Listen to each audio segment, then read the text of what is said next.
हमारे चैनल में सबों का स्वागत है। कक्षा 9 के लिए हम लोग आज शुरू करने वाले हैं कबीर की साखियाँ। कबीर की साखियाँ में हमें कुल 7 साखियाँ पढ़ने हैं, जिनमें पहला है मान सरोवर सुभर जल हंसा केली कराही, मुक्ता फल मुक्ता चुगै अब उड़ी अनत न जाही।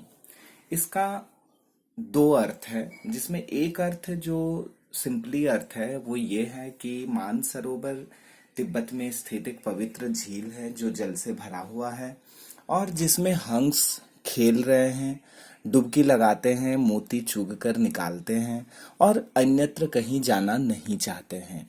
परंतु इसका दूसरा मीनिंग ये है कि मानसरोवर नामक जीवन रूपी जो झील है उसमें जीवात्मा रूपी हंस अपना खेल कर रहा है और अपनी मोती वो चुन रहा है इस जीवन में से, और साथ ही अब उसको जो मोती मिल रहा है तो वो और अन्यत्र जाने को इच्छुक नहीं है।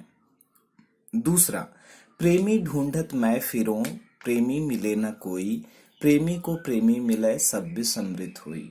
मतलब इसका ये है कि मैं एक प्रेम करने वाला को ढूंढने के लिए निकला, लेकिन मुझे कोई भी नहीं मिला। लेकिन जब उस प्रेमी को प्रेमी मिल गया तो सब विस्मृत हुई, सारा जहर अमृत बन गया। यानी उस व्यक्ति के जितने विरोधी व्यक्ति थे वे सभी उसके प्रिय व्यक्ति बन जाते हैं। तीसरा, हस्ती चाढ़िए ज्ञान को सहज ढुलीचा डारी, स्वान रूप संसार है भूकन दे झकमारी।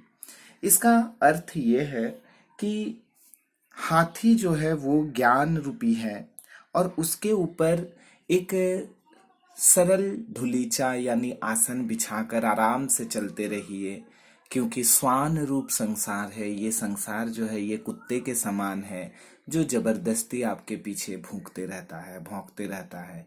ऐसे भी कहा गया है कि हाथी चले बाजार और कुत्ता भूखे हजार। खैर, चौथा यह है कि पखा पखी के कारणे सब जग रहा भुलान, निरपक होई के हरि भजे सोई संत सुजान। इसमें यह कहा गया है कि पक्ष और विपक्ष के लिए एक विरोध और एक समर्थन के कारण हम सारे जग को भूल जाते हैं, लेकिन कबीर कहते हैं कि निष्पक्ष होकर जो हरि को भजता है, निष्पक्ष होकर जो ईश्वर को याद करता है, वही सच्चा ज्ञानी व्यक्ति है और वही एकमात्र सज्जन व्यक्ति है।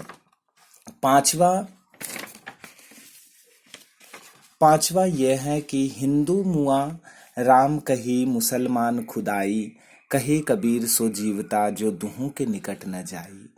कबीर कह रहे हैं कि हिंदू राम राम करके और मुसलमान हे खुदा खुदा करके मर गया। दोनों आपस में लड़ते कटते मर जाते हैं, परंतु कबीर के अनुसार वही व्यक्ति जिंदा रहता है, जीवित रहता है, जो दोनों के निकट नहीं जाता है। न तो वो राम के पक्ष में जाता है, न तो वो खुदा के पक्ष में जाता है। इससे पहले में भी निरपक होई के हरि भजे सोई संत सुजान, ऐसा कहा गया है कि जो निष्पक्ष रहता है वही जीवित रहता है इस दुनिया में। खैर, छठा ये है हमारे पास कि काबा फिरी काशी भया राम ही भया रहीम, मूठ चून मैदा भया बैठी कबीरा जीम। कबीर ये कह रहे हैं कि जब भी कोई व्यक्ति हिंदू और मुसलमान के भेदभाव से ऊपर हो जाएगा, यानी वो निष्पक्ष हो जाएगा, तो उसके लिए काबा जो कि मुसलमानों का तीर्थ स्थल है, वह भी काशी जो कि हिंदुओं का तीर्थ स्थल है वो बन जाएगा। यानी काबा काशी बन जाएगा, राम रहीम बन जाएंगे। और मोठ चून मैदा भया, मोटा आटा जो मैं खाने नहीं खोजता था वो भी मेरे लिए क्या बन जाएगा, एकदम बारीक मैदा जैसा बन जाएगा और मैं उसे क्या करूंगा, बैठकर आराम से खा लूंगा। इसका अर्थ कबीर ये बताते हैं कि भेदभाव जब नष्ट हो जाता है, पक्ष विपक्ष से हम ऊपर चलकर निष्पक्ष हो जाते हैं, तो हमारे मन में हिंदू मुसलमान राम रहीम छोटा बड़ा ऊंच नीच आदि जितनी दुर्भावनाएं हैं, सारी दुर्भावनाएं खत्म हो जाती हैं। अंतिम यह है कि ऊंचे कुल का जन्मिया करनी ऊंच न होई, सुवरन कलश सुरा भरा साधु निंदा सोई।